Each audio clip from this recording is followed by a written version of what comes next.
So my talk is about the Schouten-like metric on 5 dimensions. Sorry, we don't hear your screen. You just close your file. Okay, now we see. Yes. Now we see. No, great. It's okay? Yes. Now we see. Okay. My talk is about the Schouten-like metric on 5 dimensional nilpotent groups. I'm Marius Landry Foka, and I'm from Cameroon, University of Yaoundé 1. Uh, so the objective of the presentation is to present Schouten-like matrix, and Schouten-like matrix is really a concept we introduced after our work. We work on the prescribed Vichy curvature problem on 5 dimensional nilpotent groups, published in International Journal of Geometric Method in Physics. So after that work, in which we classify left invariant matrix on 5 dimensional nilpotent groups. We are trying to use the classification we made to solve some problem. In my readings, I fell in a problem. I fell on a problem. Schouten Soliton. I saw the problem was solved in 3 dimensional cases, and then we try to solve the problem on 5 dimensional nilpotent group. So I will try to define some concept before delving into the main problem. So we will describe the prescribed Vichy curvature problem. It consists to find a metric G, a Riemannian metric G satisfying equation 4, where T is a symmetric 0-2 tensor field prescribed on a differentiable manifold M. So this is the first form of the equation, and the equation has another form. This is another form. Here, the problem consists to find C, a positive constant, strictly positive, and J, please, a Riemannian matrix on a manifold M. In the problem we solve, in our problem, we consider another form of the equation, the third form, which is given by equation 3. The problem there was to obtain a polynomial system of equations so that we could use algebraic method to to propose a solution to the problem. Is why we consider C up here in equation 2 to be t square. T square, and T is vanishing in R star. So let's define what we call nil soliton. A metric J, a Riemannian metric J on a Lie group J is a nil soliton if equation 4 is satisfied. And in this equation, rig J is the Ricci operator of the nilpotent Lie groups, and the J is the set of all derivation on the Lie algebra. Uh, in 2003, Xiao Liu in reference 4 introduced the concept of Schouten soliton, where uh, he said a Schouten soliton is on a Lie group J, is a metric, left invariant matrix satisfying equation 5, where S is the scalar curvature, rig J, the Ricci operator, lambda 0, and C are real constants. And in this definition, the Schouten soliton are defined considering a connection on the Lie group. In our work, we are considering the Levi-Civita connection. So after proposing our paper on prescribed Vichy curvature problem, we try to relate Vichy curvature problem to the Schouten-like matrix.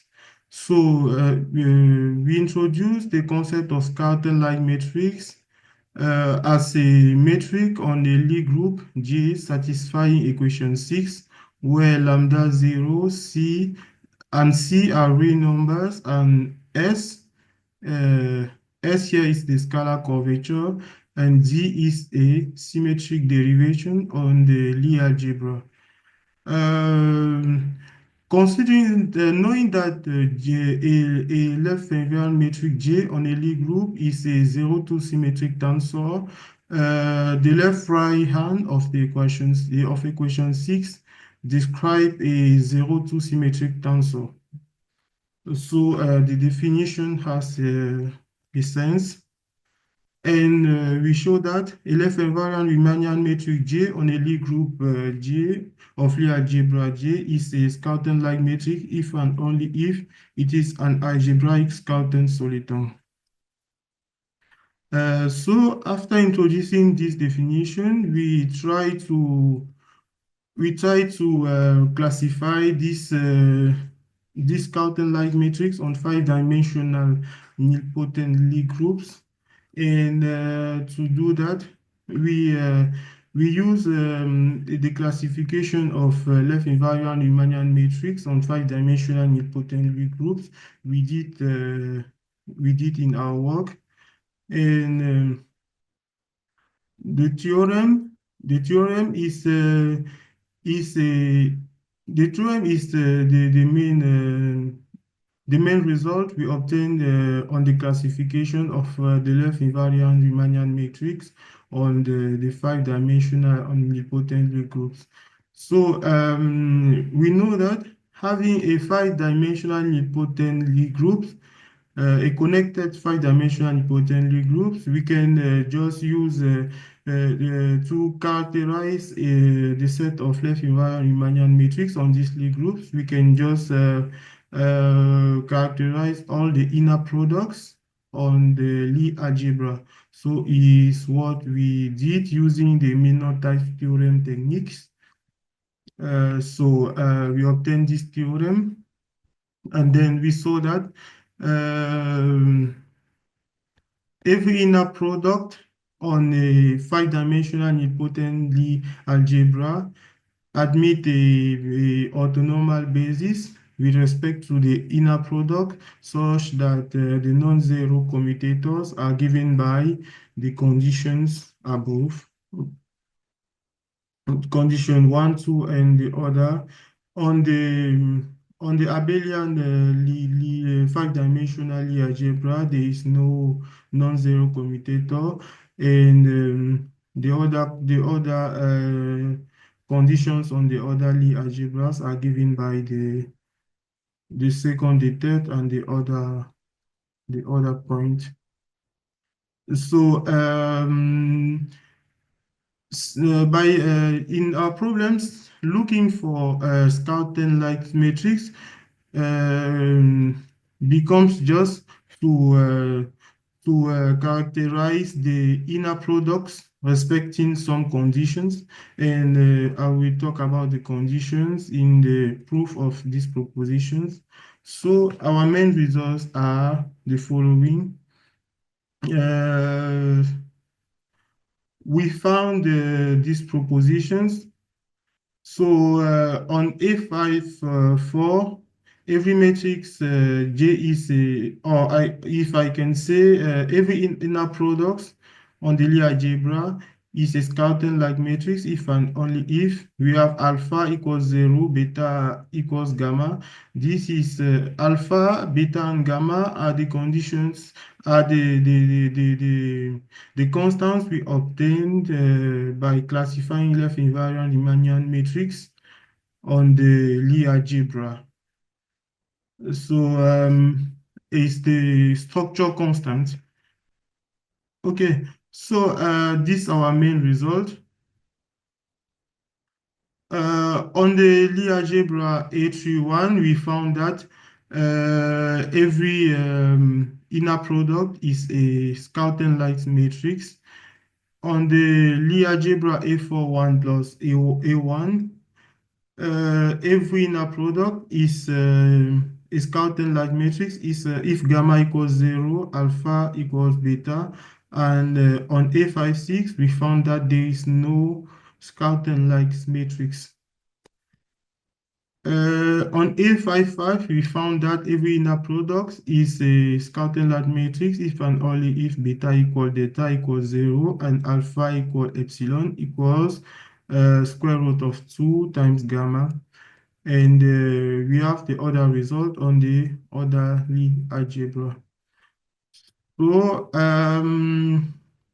this is the idea of the proof.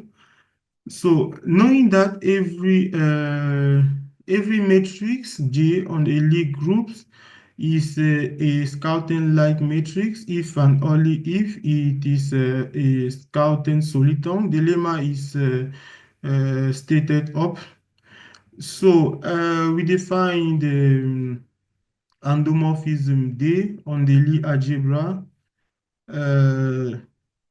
given by this, where lambda 0 and C are real constants, and J the Ricci operator of the Lie group. And then to prove the proposition stated up, we just have to show that um, the operator D is in the verify this equation 7, and then when we are using this condition, equation 7, we obtain a polynomial system. And from this polynomial system, we deduce the conditions on the structure constant contains in the below propositions. And so the work is not too long, but we are trying to classify this matrix on a high dimensional nilpotent Lie groups, such as in the dimension 6, 7, and above. Okay, so thank you for your attention. Thank you for such interesting talk.